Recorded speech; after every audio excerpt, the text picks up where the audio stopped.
ఒక్కసారి కొమ్మూరి గోల్డ్ కి కాల్ చేయండి. తాకట్లో ఉన్న మీ బంగారాన్ని విడిపించి మార్కెట్ ప్రైస్ కి వాళ్ళు కొనుక్కుని మిగతా డబ్బులు మీకు ఇచ్చేస్తారు. హాయ్ హలో నమస్తే వెల్కమ్ టు మనం టీవీ. నేను మీ చార్మి.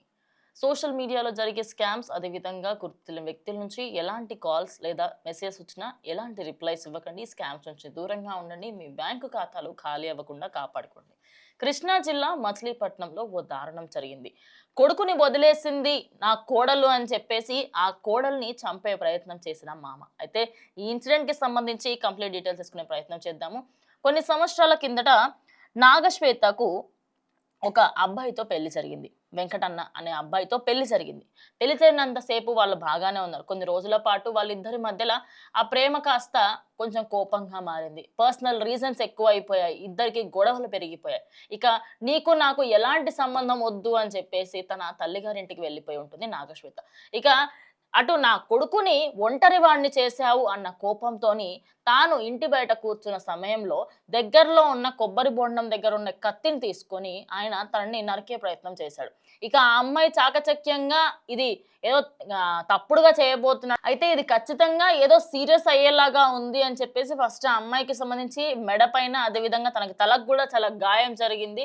తాను ఇప్పుడు ఇదా నేను నా సైడ్ నుంచి నేను కొంచెం స్ట్రాంగ్ గా ఉండాలి అని చెప్పేసి తన చెయ్యి అడ్డం పెట్టుకోవడంతో అప్పటికప్పుడు అక్కడ ఉన్న స్థానికులంతా కూడా రావడం, అదేవిధంగా వాళ్ళ పేరెంట్స్ అందరూ కూడా బయటకు వచ్చి ఇక ఈ వ్యక్తికి సంబంధించి అక్కడే దగ్గరలో పోలీస్ స్టేషన్ ఉంటే పోలీసులు కూడా అక్కడికి తొందరగా వచ్చేసి ఆయనైతే పట్టుకోవడం జరిగింది. అయితే ఈ ఇన్సిడెంట్ కి సంబంధించి వీళ్ళిద్దరికీ ఎవరెవరైతే ముందు నుంచి వాళ్ళ అనుబంధాన్ని చూస్తూ ఉన్నారు, అసలు ఎందుకు విడిపోయారు ఏంటి అని చెప్పేసి ఎంత విడిపోవాలనుకున్నప్పటికీ వాళ్ళకి లేని బాధ అసలు ఈ మామ ఎందుకు ఇందులో ఇన్వాల్వ్ అయ్యాడు అని చెప్పేసి ఇంకొంతమంది మాట్లాడుతూ ఉన్నారు. ఇంకోటి ఏంటంటే తాను ఆ హాస్పిటల్లో మాట్లాడింది అనమాట. అక్కడ ఆ మాట్లాడిన విజువల్స్ కానివ్వండి, ఆయన చేసిన ఘటన కానివ్వండి, నేను యూట్యూబ్ గైడ్ లైన్స్ పరంగా చూపించలేను, బట్ నేను ఎక్స్ప్లెయిన్ చేయడానికి ట్రై చేస్తాను. సో అమ్మాయి నార్మల్గా ఇంటి బయట కూర్చుంది. కూర్చున్న వెంటనే ఆయన అక్కడ దూరం నుంచి వచ్చి తనని మెడపైన, అదేవిధంగా తలకి ఆ కత్తితోని కోసే ప్రయత్నం చేశాడు. ఇక అప్పటికప్పుడు ఆ అమ్మాయి అరవడంతో తన చేతికి, అదేవిధంగా ఇప్పుడు హాస్పిటల్లో చికిత్స పొందుతుంది. ప్రభుత్వ హాస్పిటల్కి అయితే అప్పటికప్పుడు తీసుకెళ్లడం జరిగింది. ఇక వాళ్ళ పేరెంట్స్ అందరూ కూడా ఈయన ఖచ్చితంగా కఠిన చర్యలు తీసుకోవాలి అని చెప్పేసి కూడా వాళ్ళు మాట్లాడుతూ ఉన్నారు. ఇక అమ్మాయి బయటకు వచ్చి ఏమని మాట్లాడిందంటే, వ్యక్తిగతంగా మాకు ఏ గొడవలున్నా కూడా ఈయన ఇలా చేస్తాడని చెప్పేసి మేము అనుకోలేదు. ఎలా దాడి చేశారు ఈయనకు సంబంధించి ఆయన కోడల్ని అని చూడకూడా మా మామయ్య వచ్చి నన్ను ఇలా చేయడం నాకు చాలా బాధాకరంగా ఉంది. మాకు సంబంధించి ఎన్ని గొడవలు ఉన్నా కూడా మేము మళ్ళీ చూసుకుంటామంటగా వాళ్ళ పేరెంట్స్ అందరూ కూడా మాట్లాడుతారు. ఇక వాళ్ళ పేరెంట్స్కి సంబంధించి వాళ్ళందరూ కూడా ఏం చెప్తున్నారంటే, అసలు ఈ వ్యక్తి ఎవరైతే ఉన్నారో ఆయనకి ఎంత కోపం ఉన్నప్పటికీ కూడా నీ కొడుకుని విడాకులు తీసుకోమని చెప్పు, లేదంటే ఇంకో పెళ్లి చేసుకోమని చెప్పు, అలా కాకుండా నీ కోడల్ని చంపే అర్హత నీకు ఎవరిచ్చారు అని చెప్పేసి కూడా ఇప్పుడు అందరూ కూడా మాట్లాడుకుంటున్నారు. మరి ఈ ఘటనకి సంబంధించి చాలా మంది కొంచెం కోపంగానే ఉంది. ఎందుకంటే ఇది ఒకానొక సందర్భంలో ఒక ఇన్సిడెంట్ జరిగింది. దాని తర్వాత మళ్ళీ ఇప్పుడే చూస్తున్నాము అది ప్రేమ వ్యవహారం.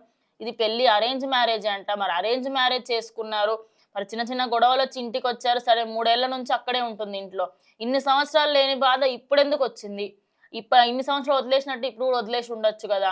మరి కొడుకు మీద ఈ పుత్రోత్సాహం ఇప్పుడెందుకు వస్తుంది, ముందెందుకు రాలేదు అని చెప్పేసి వాళ్ళ మదర్, అమ్మాయి వాళ్ళ మదర్ ఎవరైతే ఉంటారో తాను ప్రశ్నించింది. ఇంకోటి ఏంటంటే, ఈ అమ్మాయి మంచిగా చదువుకొని ఉద్యోగం చేసే అవకాశాలు ఇవన్నీ కూడా అన్ని ఉన్నప్పటికీ తన లైఫ్ని అంతా కూడా సాక్రిఫైస్ చేసి వాళ్ళ దగ్గరికి వెళ్తుంది.